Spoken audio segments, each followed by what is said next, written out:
The lawyer cleared his throat, the kind of sound that makes a whole room go silent. Everyone leaned forward, some pretending to be patient, others barely hiding their greed. I sat there too, not exactly invited, but not bold enough to leave either.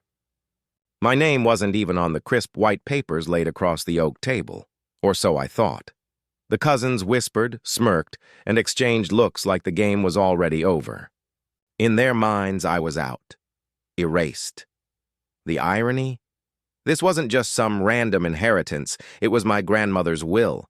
The woman who raised me like her own daughter, the woman whose last words to me were, "You'll understand someday why I did what I did."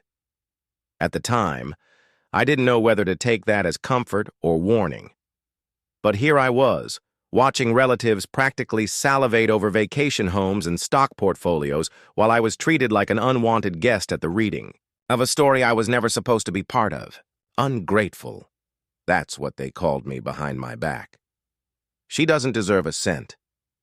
Their laughter had the sting of truth, or maybe just the sting of confidence. They were sure the lawyer's next words would officially erase me from the family legacy. But let's pause right here. Because if you think this is the sad ending of someone who got cut out, you're wrong. This moment, this humiliation, this was just the setup. What came after would flip the room upside down. See, before the oak table, the smug cousins, and the papers stamped with legal ink, there was a girl, me, the one who grew up running through Grandma's apple orchard, shoes muddy but heart full, the one who was told she was too ambitious for her own good, the one who dared to leave the small town when everyone else stayed behind, because she believed there was more to life than just hand-me-downs and polite smiles.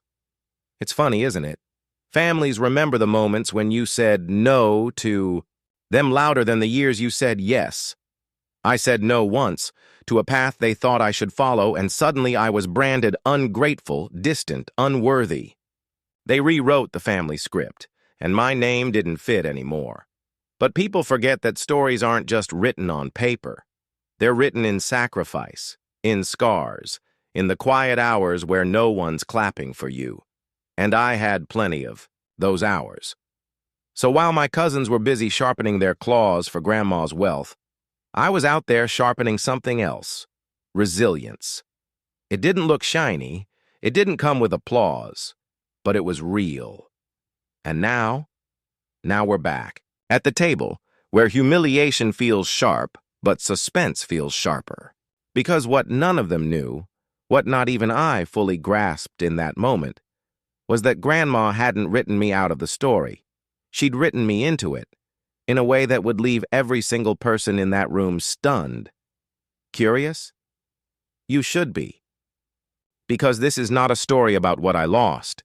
It's a story about what was hidden and what was finally revealed. Welcome, story lovers. From where are you watching? Drop your city name in the comments so we can see how far our story travels. Wasn't born into wealth. In fact, I wasn't born into much at all, except for the kind of love that doesn't come with money, but tries to make up for it with endless casseroles, worn-out quilts, and long evenings on porches listening to the hum of cicadas. My grandmother, Evelyn, was the anchor of our family. She didn't have a college degree or stocks hidden away in a bank vault. She had grit, land she refused to sell, and a way of making every child feel like the most important person in the room. My parents? They were there, but not always steady. My father was a dreamer who never quite turned his ideas into income. He chased schemes like a dog chasing cars, always running, never catching. My mother was practical, working 2 jobs to hold the household together, until the exhaustion finally took its toll, and she drifted into bitterness. I was their only child, caught between his wild promises and her sharp realism. Grandma's house was where I learned stability. It was there, in that 2-story farmhouse with its creaky floors and walls covered in fading photographs, that I found a sense of belonging.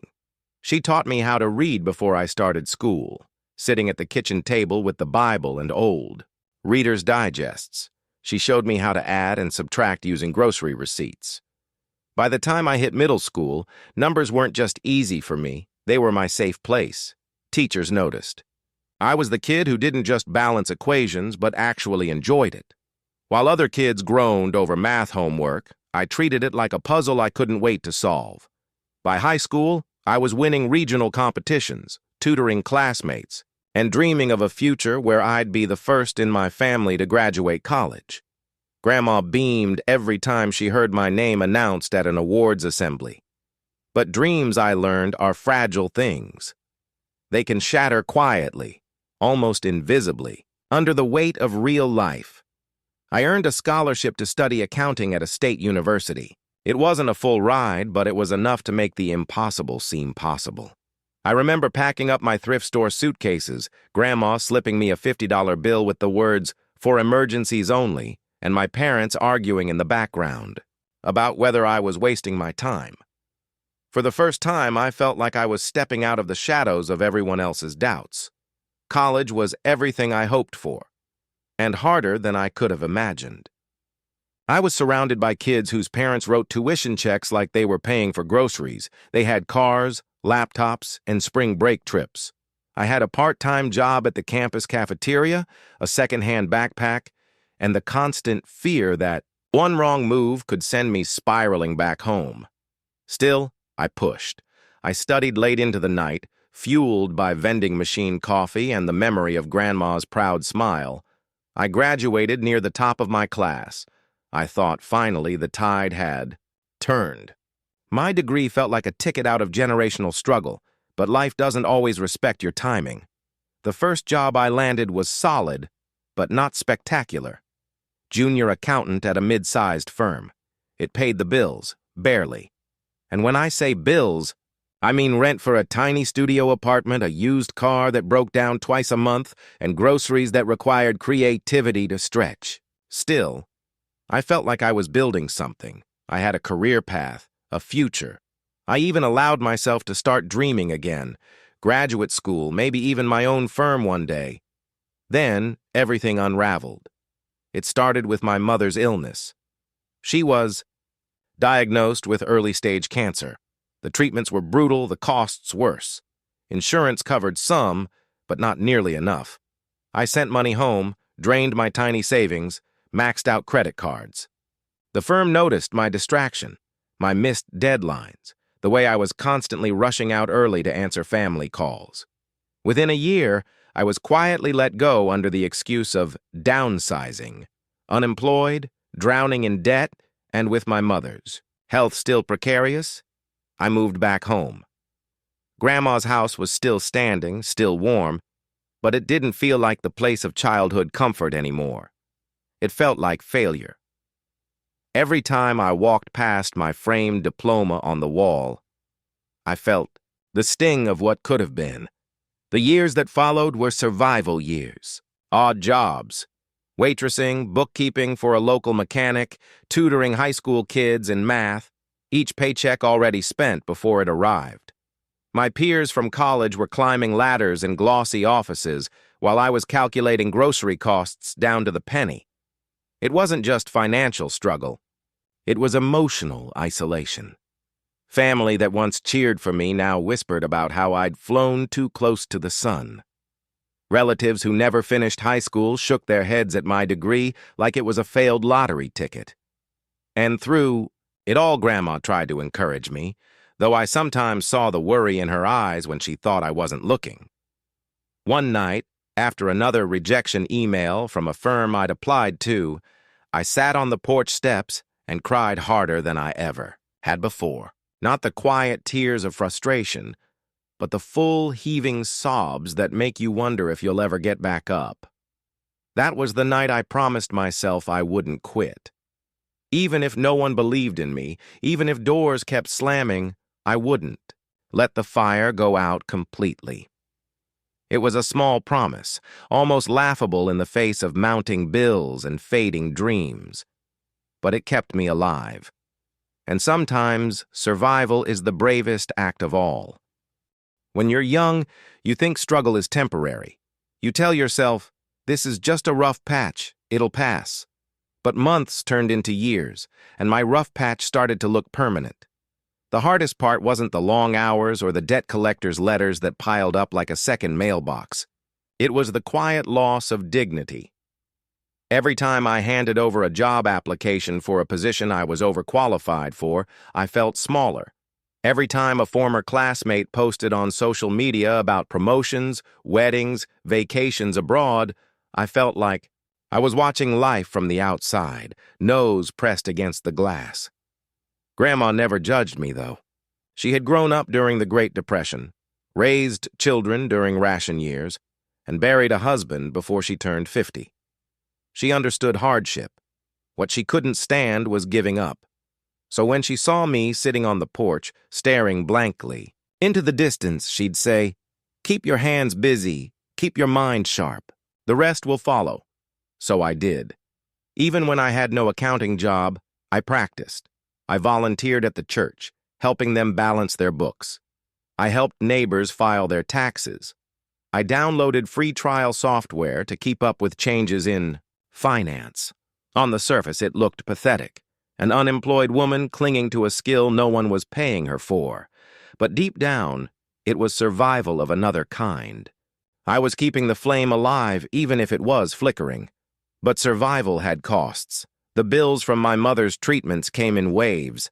Sometimes we'd think things were stabilizing. Then another round of chemo would knock her flat and the expenses would skyrocket. I worked 3 part-time jobs at once: waitress at a diner, night shift cashier at a gas station, and weekend babysitter for a family that never quite respected boundaries. My hands blistered from scrubbing dishes. My feet ached from standing. 12 hours a day. But the worst pain was watching my mother waste away while I counted every dime, knowing it was never enough. And when she passed, I felt both grief and guilt.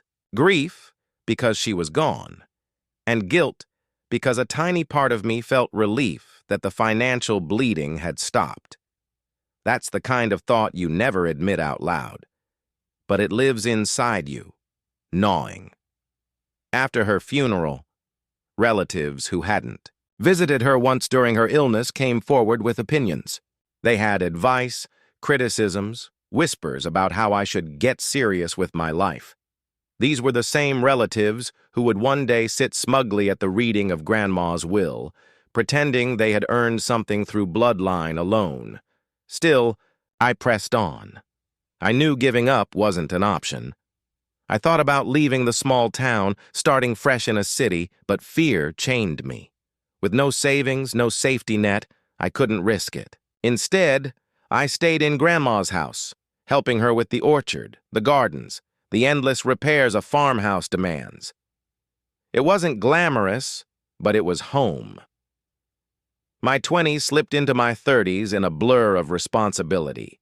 I watched peers celebrate milestones while mine were quieter, paying off one credit card, fixing the leaky roof, keeping Grandma's old truck running another year. Some nights I stared at my diploma hanging above the desk, wondering if it was mocking me. I had traded in ambition for endurance, but there were small victories too, like the year I helped a struggling single mother in town sort out her taxes, and discovered she qualified for a refund that changed her entire situation. Or the time the church treasurer told me, "You saved us from an audit." Those moments reminded me that my skills mattered, even if the world didn't see it yet. Still, loneliness crept in. My cousins, the ones who would later jeer at me in the lawyer's office, built lives without me. They hosted barbecues I wasn't invited to, shared inside jokes I wasn't part of, and treated me like the odd one out. Sometimes I wondered if they resented me because Grandma showed me more affection, or because I had dared to dream bigger than our small-town expectations. Either way, the label stuck. Ungrateful. Ungrateful for not settling. Ungrateful for not marrying the local boy who worked at the feed store.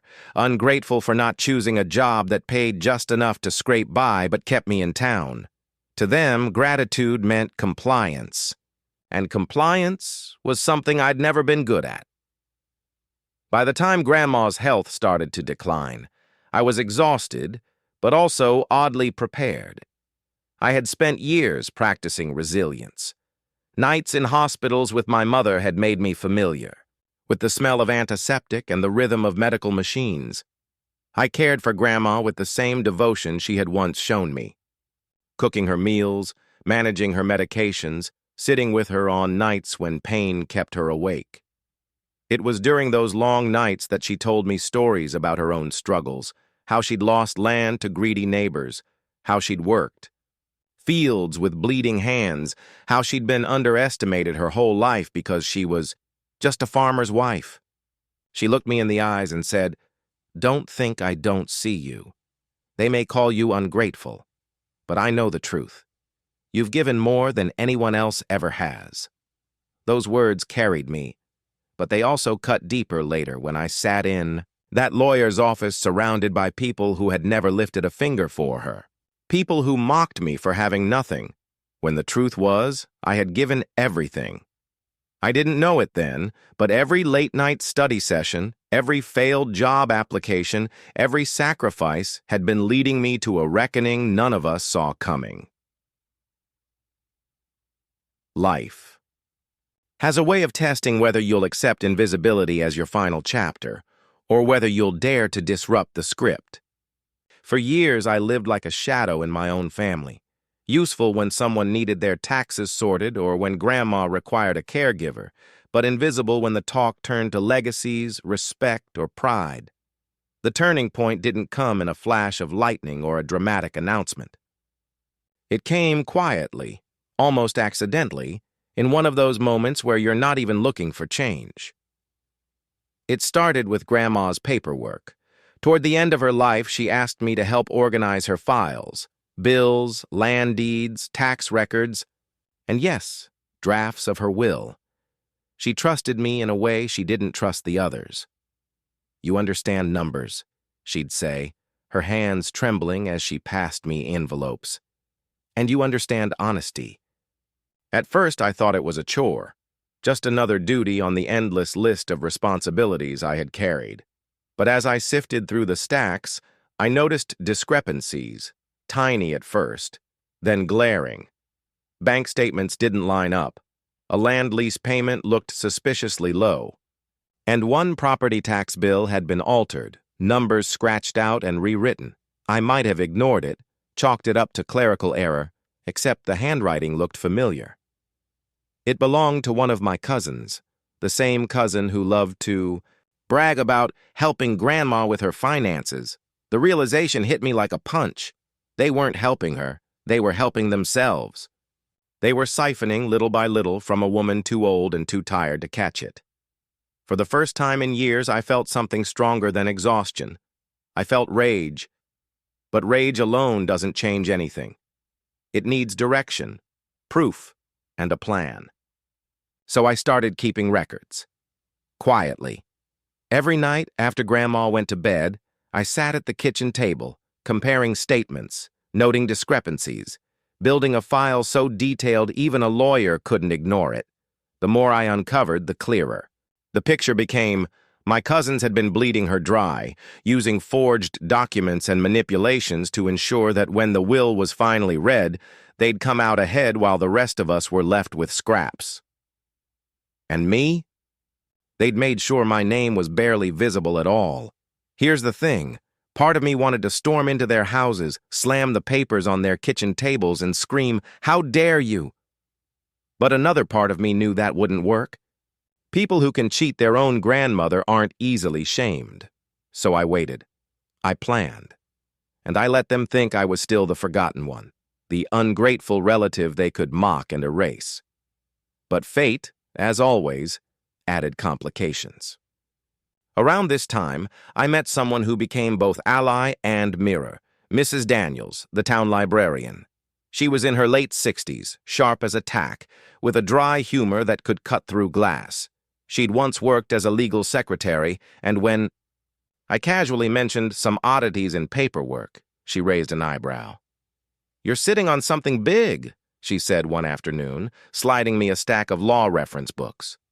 "The question is, do you have the stomach for it?" That question haunted me, Because uncovering fraud in your own family isn't just about exposing numbers.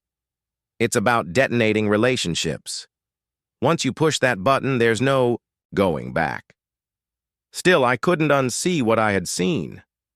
And every time my cousins smirked, every time they treated Grandma like a burden instead of the woman who had built their foundation, my resolve hardened. The stakes grew higher when Grandma passed. I thought grief might soften the family, pull us together. Instead, it sharpened their greed. They circled like vultures before the funeral was even over, whispering about properties, accounts, and valuables. One of them actually asked me if I'd make myself useful and pack up the kitchen. I smiled tightly, said nothing, and filed, the insult away with the rest. Behind my silence, the file I'd built grew thicker. Every discrepancy, every forged check, every missing payment, it was all there. But holding the truth and acting on it are two different beasts. The conflict tore at me. Should I protect Grandma's legacy quietly or risk becoming the family villain by exposing their schemes? Could I carry the weight of blowing everything open, knowing it would mean permanent rifts? And then came the lawyer's letter, summoning us for the will reading. That was the moment everything aligned. The will wasn't just paperwork. It was the stage where every hidden truth could finally come to light. I had a choice. Sit there, humiliated while they laughed at my erasure, or walk into that room armed with evidence, ready to show them who I really was. The day of the will reading hung over me like a storm cloud. But the real battle began long before we sat in that lawyer's office. In the weeks leading up to it, I couldn't sleep. I'd lie awake, staring at the ceiling, hearing my cousin's laughter echoing in my head. They had always been sure I'd stay quiet. After all, wasn't that my role? The quiet one, the helper, the invisible backbone of the family. But silence, I was learning, is a choice, and it's one that costs you everything if you let it. Still, doubt gnawed at me. What if I was wrong? What if the discrepancies I uncovered were explainable? What if, by dragging all of this into the open, I humiliated myself and proved them right, that I was paranoid, bitter, ungrateful? To fight the fear, I went back to the numbers. Numbers don't lie, people do, and the numbers scream deception. Property taxes that didn't match the county records, checks with mismatched signatures, rental income missing from ledgers, but showing up on my cousin's flashy new truck. I knew I needed more than suspicion. I needed confirmation. So I did what terrified me. I called the county clerk's office. It was a small town, and the woman who answered recognized my voice immediately. "Oh, honey, I'm so sorry about your grandma," she said. I swallowed the lump in my throat. "Thank you. I actually had a question about her property taxes. Could I come by to check the payment history?" When I arrived, the clerk pulled out the records. They were clear as day. Payments had been made late and not by Grandma. The signatures didn't match hers. They matched someone else's. I didn't need handwriting analysis to know whose. Walking out of that office, I felt my legs shaking, but my heart was steady. I wasn't crazy. I wasn't bitter. I was right. And the truth was on my side. That night, I spread everything on my dining room table: bank statements, photocopies, handwritten notes, the county records. It looked like chaos, but to me it was a story. A story of theft, of betrayal, of greed dressed up as family duty. Mrs. Daniels, the librarian, came by with tea and a sharp eye. She sat across from me, scanning the papers, her lips pressed tight.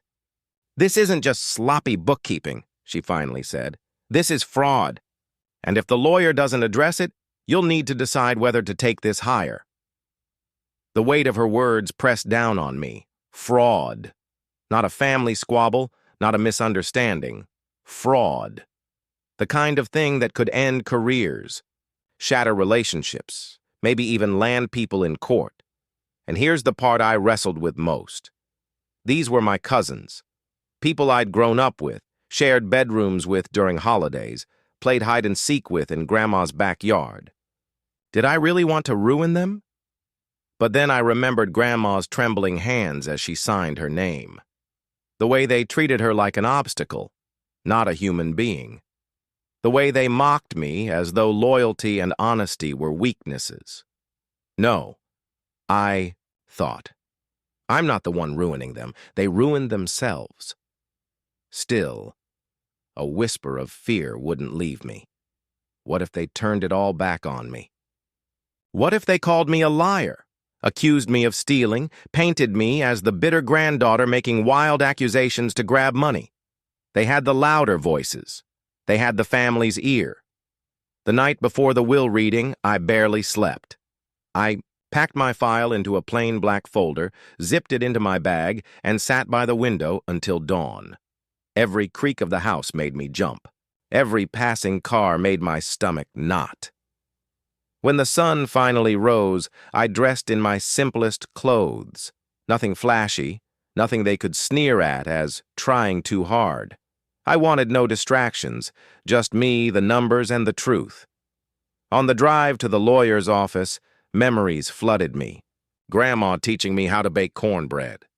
Grandma telling me stories about how she built her first home with her own hands. Grandma looking me in the eye and saying, "You're stronger than you think, even when they tell you otherwise." I gripped the steering wheel tighter.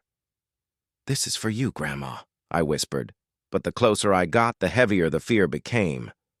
What if I froze? What if I sat in that room, folder on my lap, and said nothing? I could picture their smug faces already, the way they'd lean back in their chairs, smirking as the lawyer read out my exclusion. I almost turned the car around. Almost. But then I thought of my son. Thought of the nights I'd stayed up balancing, pennies to buy him medicine. Thought of the way my cousin's children strutted in new clothes while mine wore hand-me-downs, all because their parents were stealing from the very woman who had raised us all. No, I wasn't turning around. Not this time. By the time I pulled into the parking lot, my heart was pounding, but my hands were steady. I clutched the folder like a lifeline, stepped out of the car, and walked toward the office.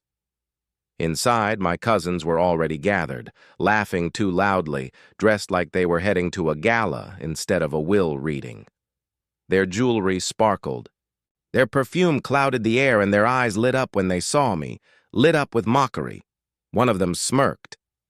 "Oh, you made it. Didn't think you'd bother, seeing as there's nothing in it for you." I smiled faintly, said nothing, and sat down. My bag rested on my lap, the folder inside. They thought they had won already. They thought this was just another chance to humiliate me. What they didn't know was that everything was about to change. The lawyer's office was quiet, but it wasn't the kind of quiet that brings peace. It was the heavy, suffocating kind, the kind that presses down on your chest and makes every breath feel like labor. My cousins, dressed in designer suits and dripping with entitlement, filled the room with their false laughter and exaggerated whispers. They were rehearsing their victory before the curtain had even risen. The lawyer, Mr. Harris, sat at the head of the polished oak table, shuffling papers with deliberate precision. His glasses rested low on his nose, and his eyes flicked over us with a detached professionalism that gave nothing away. But I noticed the way his hand lingered on one sealed envelope a little longer than the others, almost as if it carried extra weight. I sat at the far end of the table, close to the wall. I could feel their eyes on me, mocking, dismissing, reducing me to the outsider role I had always been assigned. One cousin leaned toward another and whispered something, and they both chuckled. I knew the script. I was supposed to sit quietly, shrink smaller, and pretend it didn't hurt. But this time, the folder on my lap whispered a different story. "Mr." Harris cleared his throat, and the room settled. "We're here today to execute the final will and testament of your grandmother, Margaret Carter. I trust you all understand the solemnity of this occasion." A murmur of agreement rose from around the table, insincere, practiced. My cousins weren't here for solemnity. They were here for spoils. He began reading the will, his voice steady, his cadence formal. Grandma's words, carefully typed and notarized, filled the room. First, the small bequests. Her jewelry to one cousin, her antique piano to another, her quilts divided among the grandchildren. The room buzzed with satisfaction as they claimed each item in their minds, as though love itself could be measured in heirlooms. But then came the moment they had been waiting for. The estate, the house, the land, the accounts. My name wasn't there. I knew it wouldn't be, at least not yet. Still, hearing it out loud was like being slapped. My cousins shifted in their seats, smug smiles spreading like wildfire. One of them even stifled a laugh. "There you have it," another whispered loudly enough for me to hear. "Guess loyalty doesn't pay, huh?" Their words sliced, but I held my tongue. Not because I was weak, but because I was waiting. Mr. Harris turned a page, his expression unreadable. There is, however, an addendum. The laughter faltered, brows furrowed. The room leaned forward. "This addendum," he continued, "was sealed and entrusted to my office 3 months ago. Mrs. Carter requested it only be opened at this meeting, in the presence of all heirs." For the first time all morning, my cousins looked uneasy. Their confidence cracked ever so slightly. Mr. Harris broke the seal and unfolded the crisp paper. His voice carried a new gravity as he read. "To my family," the letter began, "you may think you know the measure of loyalty, sacrifice, and worth. But too often, the loudest voices drown out the truest hearts. I have watched quietly as one among you was dismissed, mocked and treated as less than, yet she is the very one who carried the burdens none of you would." The air left the room. Every head turned toward me. My heart pounded, but I kept my face steady. Grandma's words continued. "My estate shall not be divided among those who sought only to take. It shall pass to the one who gave without asking, who held this family together when others walked away. To my granddaughter." Mr. Harris looked up directly at me. "Ruth Carter!" The silence was deafening. Then chaos erupted. "No, that's not possible!" one cousin shouted, slamming his fist on the table. "This has to be a mistake!" another cried. "She was ungrateful! She doesn't deserve it!" The accusations flew, the room spinning into hysteria. But for the first time in years, I didn't flinch. I sat taller. Their words no longer pierced me. They bounced off the armor I had built through years of quiet resilience. Mr. Harris raised his hand for silence.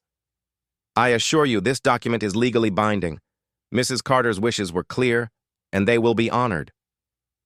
The room dissolved into outrage. Chairs scraped. Voices rose. My cousins looked like cornered animals, their polished facades crumbling under the weight of reality.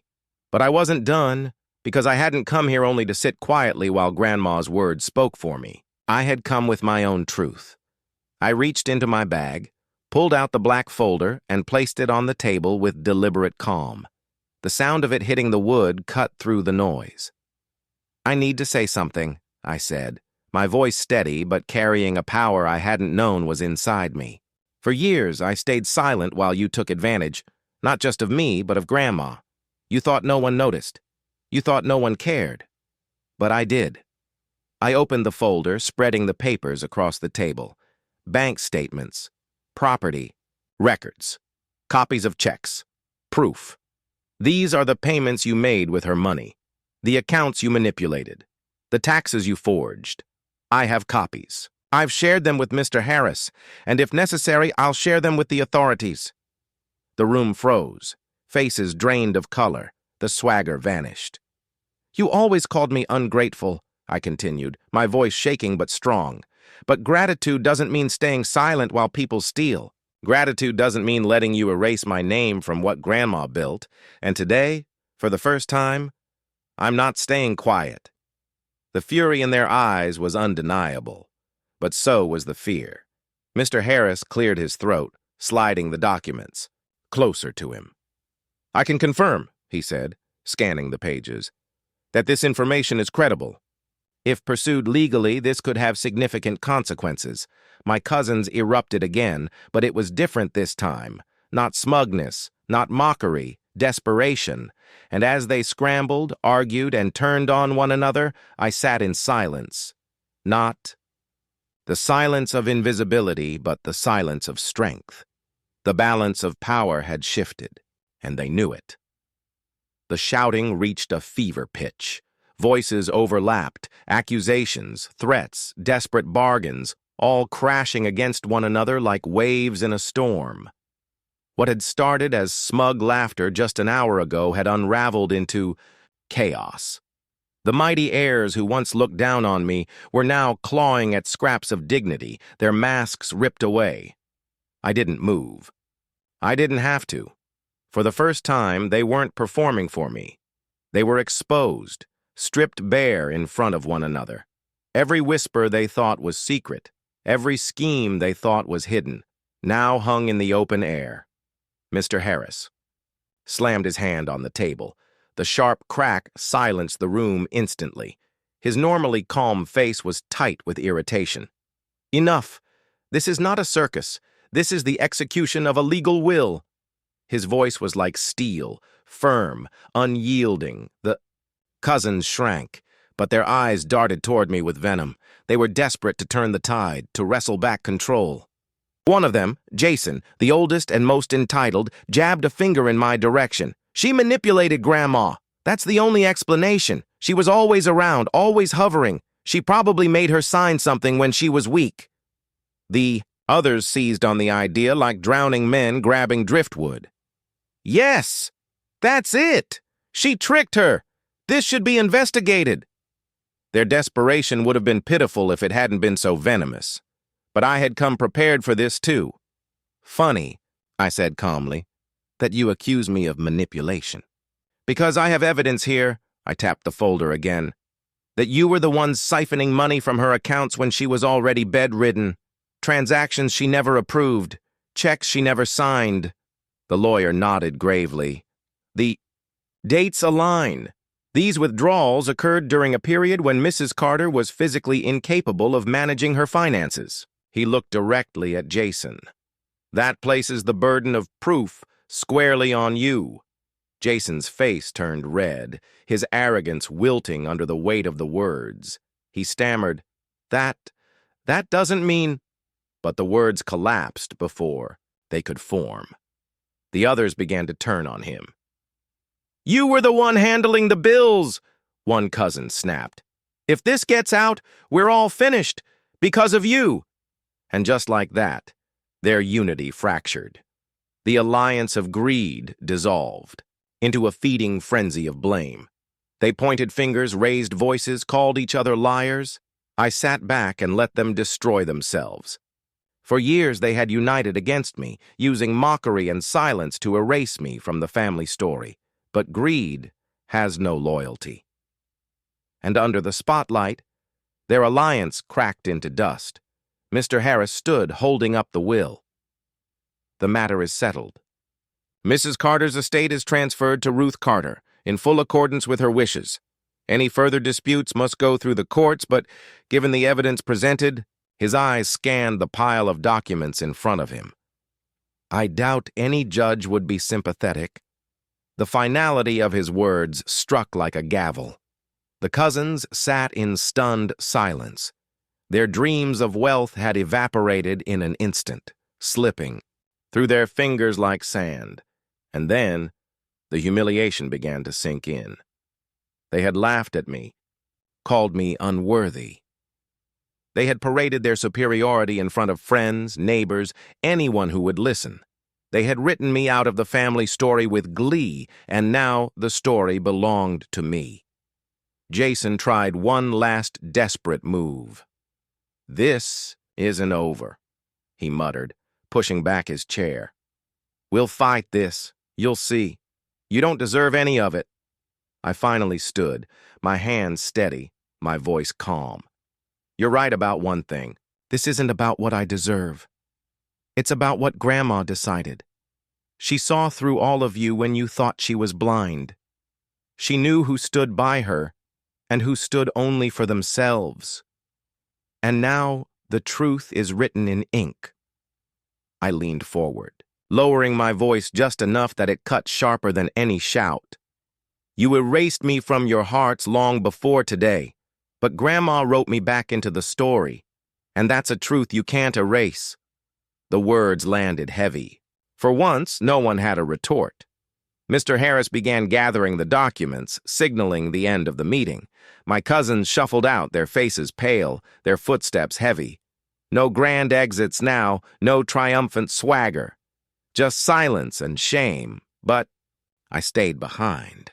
My eyes drifted to the portrait of Grandma that hung on the wall. She wasn't smiling in it. Her expression was steady, strong, almost knowing. For years I had questioned whether she truly saw me, whether my sacrifices had mattered to her at all. And now I knew. She had seen everything. The humiliation I had carried for so long didn't vanish in that moment, but it loosened its grip. I felt something new take its place. Not triumph, not revenge. Something steadier. Justice. Because this wasn't just about money or property. It was about being seen. Finally, fully, undeniably seen. The lawyer's office emptied that day, but the weight of the moment stayed with me.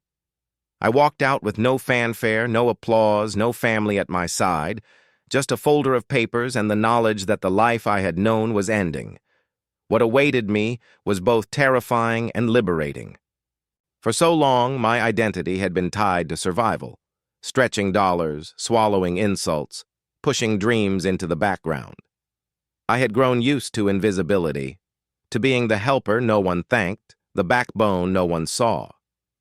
Now, suddenly, the spotlight was mine. But wealth doesn't erase scars. I didn't wake up the next morning and feel powerful. Instead, I felt afraid. Afraid I'd lose it. Afraid I'd misuse it. Afraid I wasn't enough for the responsibility that had been placed in my hands. So I started small. The first thing I did was pay off debts. Credit cards that had haunted me. Hospital bills that had loomed over my son's future. Even the overdue library fees that had embarrassed me more than once. I cleared them all. The relief was quiet, but profound. For the first time in decades, I wasn't drowning. The second thing I did was renovate Grandma's house. Not because I wanted to live there. I didn't. That house was full of too many ghosts, too many arguments echoing in its halls. But I wanted to honor her. The peeling. Paint was redone, the roof replaced, the garden replanted with her favorite roses. And then, instead of keeping it locked away, I turned it into a shelter for single mothers. It wasn't a grand plan at first. Just an idea. A whisper of purpose. But soon, the rooms filled with women who reminded me of myself. Tired, overlooked, carrying the weight of the world on their shoulders. They came with children, with stories of abandonment, of survival, of resilience. And as they settled into the house, something in me began to heal. Because I realized Grandma hadn't left me wealth just for me. She had left me a chance to rewrite the story, not just mine, but others. My son watched all of this unfold with wide eyes. He had grown up seeing me stressed, exhausted, always calculating what we couldn't afford. Now, he saw me building, giving, creating. One night, he hugged me and said, "Mom, I'm proud of you." Those words meant more than every dollar in the bank. But change didn't come without resistance. The community was divided. Some praised me for exposing the truth and building something good out of it. Others whispered that I had destroyed the family, that I had embarrassed us all for greed. At first, their whispers stung. I wondered if I had done the right thing. Then one evening at the grocery store, an older woman approached me. She was frail, her hands shaking as she leaned on her cart. She looked me in the eye and said, "I wish I had done what you did. My brothers stole everything when my parents died. I stayed quiet, and I've regretted it every day since. You were brave. Don't let them shame you for it." Her words sank deep. I wasn't just fighting for myself. I was breaking a cycle of silence that had trapped so many women before me. As the months passed, I found myself stepping into roles I never imagined. Invitations came to speak at community, events about resilience, about financial literacy, about justice. At first, I declined, shy of the attention, but eventually I said yes. Standing at those podiums, looking out at rooms filled with women who carried the same invisible burdens I realized my story wasn't just mine anymore. It was theirs too. Every sacrifice, every humiliation, every night I had cried in silence, it all had led to this. And slowly, I felt the weight of invisibility lift. Not because I was rich now, not because people finally said my name with respect, but because I had turned pain into purpose. I didn't buy luxury cars. I didn't move into a mansion. Instead, I invested in education programs for women in my community. I partnered with local nonprofits to create workshops on budgeting, debt management, and small business ownership. My own journey had taught me how dangerous silence and ignorance could be, and I refused to let others walk the same path blindfolded. Sometimes I'd catch sight of my cousins around town. Their faces were tight, their smiles forced. Some had lost their homes, others were still fighting lawsuits from the fraud investigation. They avoided me, but their avoidance no longer hurt. It freed me. I didn't need their validation. I had built a life that stood on its own.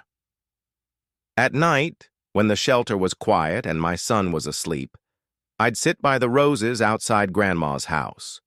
Their fragrance filled the air, a reminder of her strength. And I'd whisper, "I hope I'm making you proud," because in truth that's all I ever wanted, to be seen, to matter, to live a life that wasn't just about survival, but about meaning. And now, finally, I was. The turning point for me came not from money itself, but from realizing I could use it as a tool. Money had always been the enemy, something scarce, something cruel, something that reminded me of everything I couldn't provide. But now, for the first time, it was a weapon for good. That realization shaped my next bold move, starting my own forensic consulting firm. It began in the corner of a rented co-working space with nothing more than a laptop, a phone line, and my determination. I named it Second Sight Consulting because that's what it felt like, a second chance to see the truth, to expose lies, to help others who had been overlooked or underestimated. At first, clients trickled in slowly. Small businesses suspicious of shady bookkeeping, nonprofits worried about misuse of donations, a local church concerned about its accounts. I poured myself into every case, running numbers until my eyes blurred, refusing to overlook even the tiniest discrepancy, and word spread. Within a year, I was sitting across from Fortune 500 companies, CEOs who once wouldn't have noticed me if I were sweeping their floors. They listened when I spoke. They valued my insights. They paid for my expertise, handsomely. But even as the firm grew, I refused to forget where I had come from. I created a training program within the company, specifically for women from low-income backgrounds, women who had been janitors, secretaries, single mothers. I gave them the same opportunity I had been denied for so long, a chance to be seen, to contribute, to rise. Watching them blossom was one of the greatest joys of my life. I saw timid women walk into the office, unsure of themselves, whispering, apologies for mistakes. And months later, I saw those same women standing tall, presenting findings to executives, their confidence unshakable.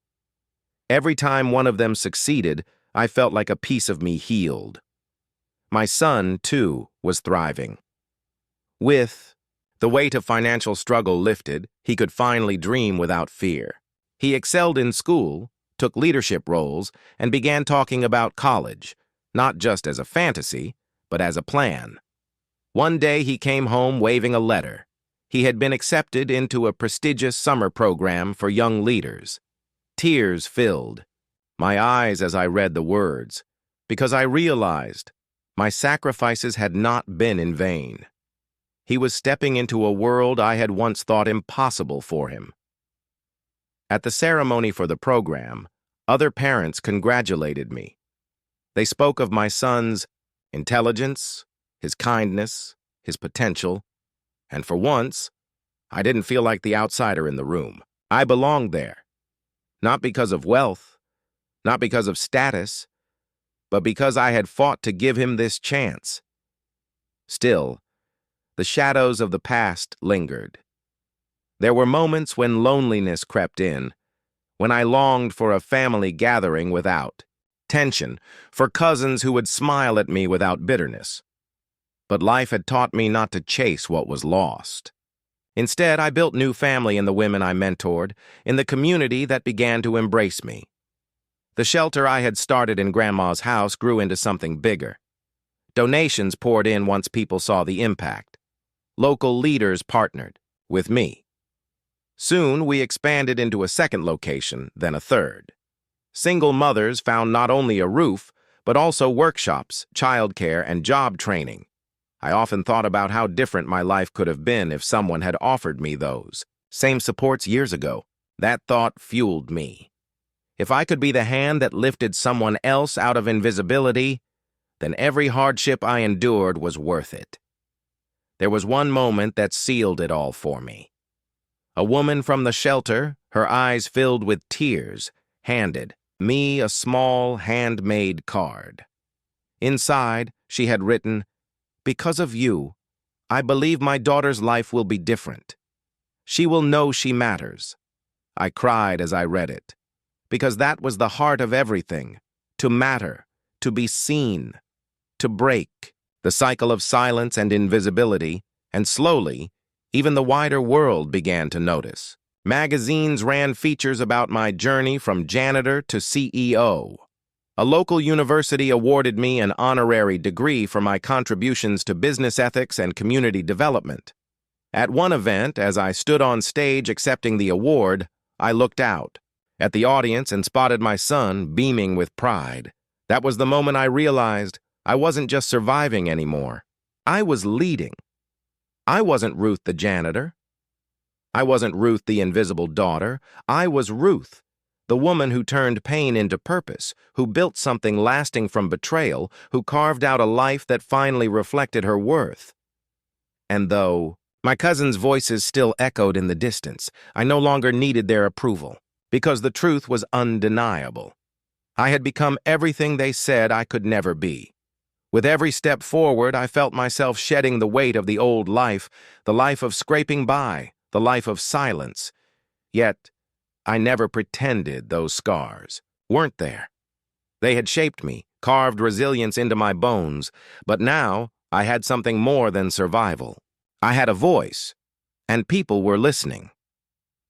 One of the most important choices I made was to mentor not only women from broken circumstances, but also young professionals trying to find their place in industries that often dismissed them. My firm started an internship program for first-generation college students. We paired them with experienced accountants and analysts, showing them that their voices mattered in rooms where people like them had been ignored. I'll never forget one young woman, Kayla, who came into my office trembling, her voice barely above a whisper. She reminded me so much of myself in those early years, unsure, overlooked, but carrying untapped brilliance. Within months, she was leading meetings, catching errors senior staff had missed, and building a confidence that lit up every space she walked into. I realized then the true reward wasn't in the money, the contracts, or the headlines. It was in watching others rise. It was in knowing I had helped build ladders where once only walls had stood. Meanwhile, the shelter project grew beyond what I had ever imagined. It became a full-fledged nonprofit with a board of directors, fundraising, events, and community partnerships. We offered GED programs, financial literacy workshops, and career counseling. The women who passed through its doors began coming back to volunteer, paying forward the help they had received, sometimes late. At night, I would drive past one of the shelter buildings and see the lights on, laughter spilling from the windows. And I would think of Grandma, how her final act of love had given me this chance. I whispered a thank you to her memory every time. But the sweetest redemption came from my son. He grew into a young man of remarkable character, intelligent, kind, and deeply empathetic.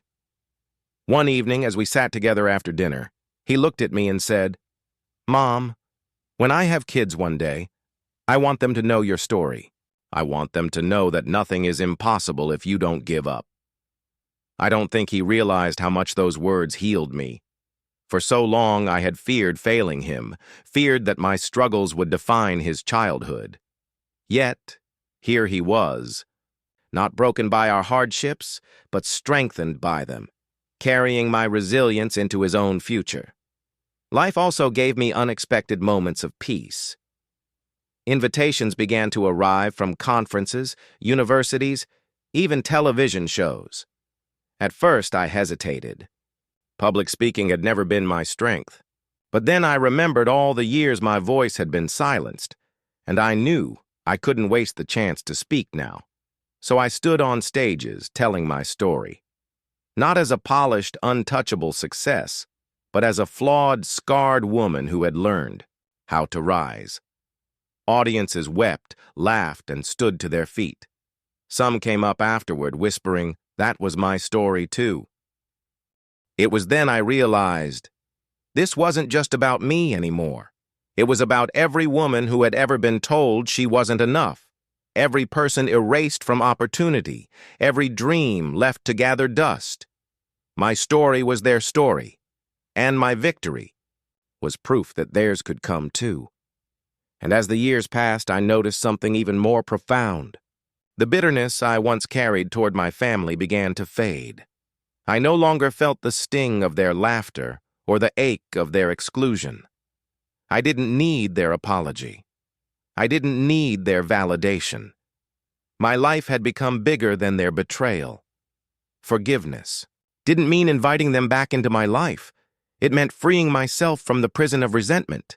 It meant saying, "You may have tried to erase me, but I wrote myself back into history anyway."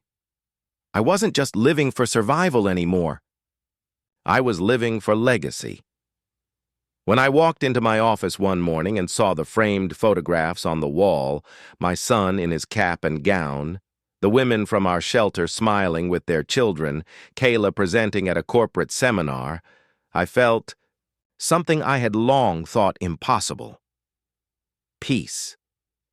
The kind of peace that comes not from forgetting the past, but from transforming it. The kind of peace that says, yes, the scars remain, but so do the triumphs, and the triumphs shine brighter. The years after the boardroom showdown became chapters of quiet but undeniable victories. Not the kind of victories that made headlines every day, but the kind that built lives, shaped futures, and rewrote the story of a woman who was once invisible. I often thought back to the woman I used to be, the one scrubbing office floors, clutching grocery coupons, and wondering how to stretch one meal into two. She had been exhausted, overlooked, dismissed. But she had also been strong, braver than she ever gave herself credit for. Without her, I wouldn't be standing where I was. That realization shaped how I lived. I refused to pretend the past hadn't happened. Instead, I carried it with me, not as a burden, but as a compass.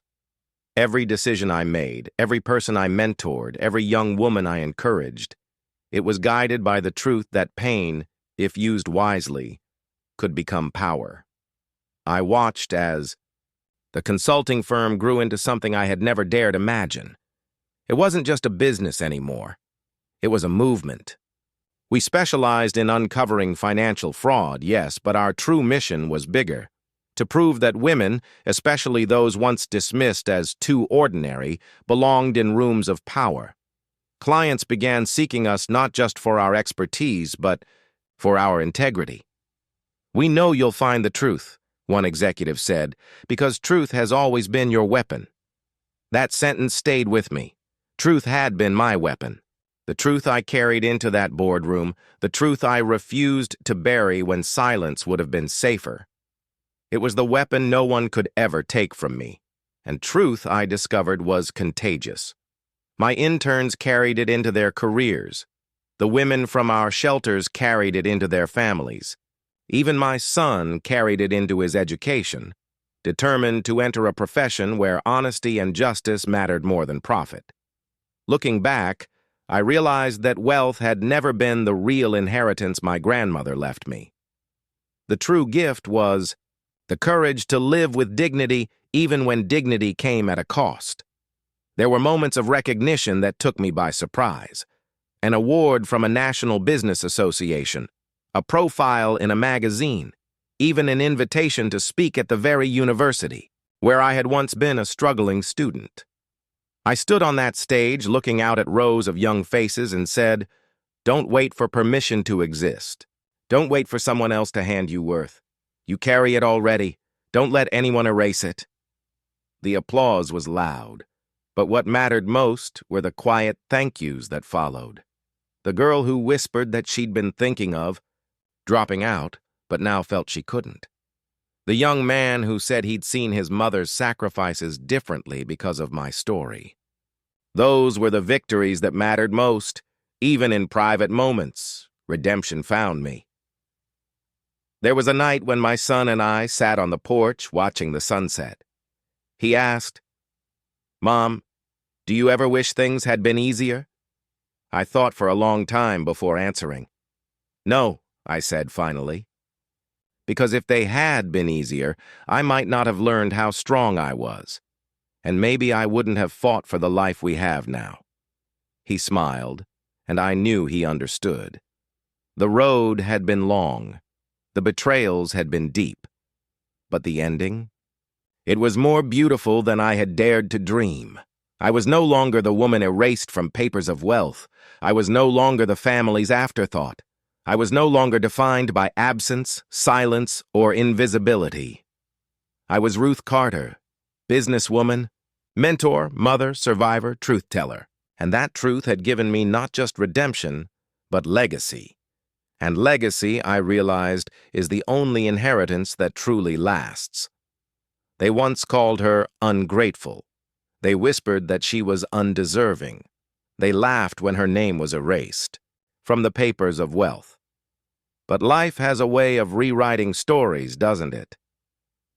Ruth's journey wasn't about the inheritance denied to her.